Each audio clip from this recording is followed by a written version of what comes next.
Hello అందరికీ welcome to యూతా foodies. ఈరోజు special చూసారా? గులాబ్ జామ్స్ చూస్తూ ఉంటేనే తెలుస్తుంది కదా ఎంత సూపర్గా వచ్చాయి అనేది. అచ్చు స్వీట్ షాప్లో ఉన్నట్టే ఉన్నాయి కదా. సో ఇలాంటి గులాబ్ జామ్స్ని నేనైతే చేయలేదు, మా కోసం మా అన్న వాళ్ళు ఈ గులాబ్ జామ్స్ అంటే చేశారు. ఒక 200 గులాబ్ జామ్స్ దాకా చేశారు. జస్ట్ 1 డేలోనే కంప్లీట్ అయిపోయాయి ఈ గులాబ్ జామ్స్ అనేది. అంత సూపర్గా టేస్టీగా వచ్చాయి ఈ గులాబ్ జామ్స్కి. నేనైతే 10కి 10 మార్క్స్ వేస్తాను. మీరు ఎన్ని మార్క్స్ వేస్తారనేది కామెంట్ అయితే చేయండి. చుక్క నూనె లేకుండా ఈ గులాబ్ జామ్స్ అయితే చేశాడు. రియల్లీ స్వీట్ షాప్లో కానీ పెళ్ళిళ్ళలో కానీ ఇంత టేస్టీ గులాబ్ జామ్స్ నేనైతే ఎక్కడా తినలేదు.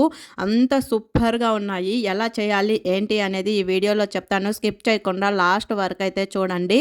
సో ఫస్ట్ టైం ఎవరైనా చూస్తున్నట్లయితే నా ఛానల్ని సబ్స్క్రైబ్ చేసుకోవడం మర్చిపోవద్దండి. సో ఫస్ట్ అయితే మేము ఎంటీఆర్ గులాబ్ జామ్ పౌడర్ అయితే తీసుకున్నాము. కేజీ పౌడర్ తీసుకున్నాము.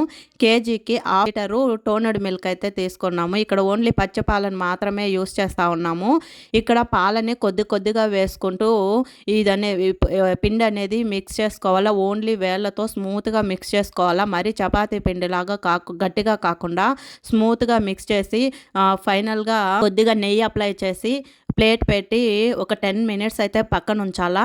10 మినిట్స్ తర్వాత కొద్దిగా పిండిని తీసుకుంటూ మనకు ఏ సైజులో అయితే గులాబ్ జామ్స్ కావాలో ఆ సైజులో మనము ఈ బాల్స్ అనేది తయారు చేసుకోవాలా. స్మూత్గా తిప్పుతూ ఈ బాల్స్ అనేది రెడీ చేసి పక్కన అయితే పెట్టేసుకోవాలా. ఇలా బాల్స్ అనేవి పక్కన చేసి పెట్టుకున్నాక ఇప్పుడు మనం షుగర్ సిరప్ అయితే తయారు చేసుకుందాము. ఈ 1 కేజీ గులాబ్ జామ్ పౌడర్కి 2 కేజెస్ షుగర్ని అయితే యూస్ చేస్తూ ఉన్నాము. ఇక్కడ బౌల్ అనేది మీరు పెద్దదిగా తీసుకుంటేనే మంచిగా వస్తాయి. ఇక్కడ కేజీ గులాబ్ జామ్ పౌడర్కి 2 కేజెస్ షుగర్ని అయితే యూస్ చేస్తూ ఉన్నాము. ఇప్పుడు తగినన్ని వాటర్ పెట్టుకునేసి 2 కేజెస్ షుగర్ని అందులో వేసి ఈ షుగరు వాటరు అనేవి బాగా మరగాలి.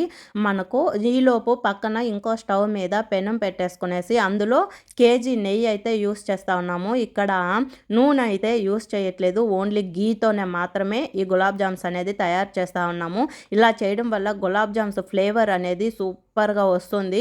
సో గీ అనేది కాగిపోయింది. తర్వాత ముందుగా మనం తయారు చేసి పెట్టుకున్నాం కదా గులాబ్ జామ్ బాల్స్ అనేవి ఇందులో వేసి స్టవ్ని లో టు మీడియం ఫ్లేమ్లో అడ్జస్ట్ చేసుకుంటూ ఈ gulab jams golden brown colour వచ్చే వరకు వేయించుకోవాలి.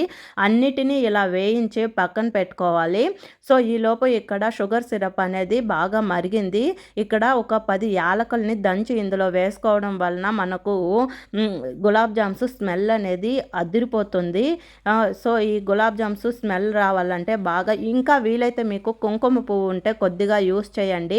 సో ఈలోపు షుగర్ సిరప్ అయితే రెడీ అయిపోయింది. ఈ పక్క ఇవి వేయించి పక్కన పెట్టేసుకున్నాము. ఇప్పుడు మనము లాస్ట్లో షుగర్ సిరప్లో వేసే ముందు వీటిని మళ్ళీ ఇంకొకసారి వేయించి షుగర్ సిరప్లో వేయడం వలన మనకు గులాబ్ జామ్స్ అనేది 1 అవర్లో రెడీ అయిపోతాయి. మనం ఓవర్ నైట్ ఉంచాల్సిన అవసరం లేదు. సో ఇప్పుడైతే మనకు ఈ గులాబ్ జామ్స్ అనేది రెడీ అయిపోయాయి. చూడండి ఎంత సూపర్ అంటే సూపర్గా వచ్చాయి కదా. ఓన్లీ రెస్టారెంట్లో ఎంత సూపర్గా ఉంటాయో సేమ్ అలానే వచ్చాయి మాకైతే.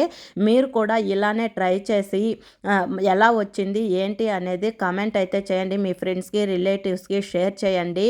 ఈ గులాబ్ జామ్స్కి మీరు ఎన్ని మార్క్స్ వేస్తారనేది కామెంట్ చేయండి. Thanks for watching.